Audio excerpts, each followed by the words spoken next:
आला अदलिया में तकर्रुरियों और तबादलों के मामले पर सियासी इख्तिलाफ शिद्दत इख्तियार कर गया है।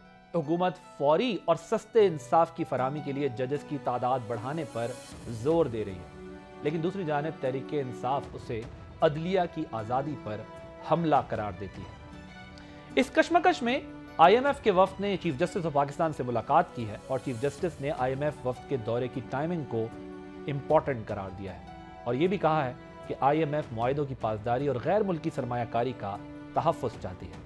चीफ जस्टिस ने इमरान खान की जानिब से उनको लिखे गए खत और नेशनल जुडिशल पॉलिसी मेकिंग पर भी बात की है। क्या IMF का वफ्द दौरा ये मामूल की बात है या इससे बढ़कर कुछ और भी?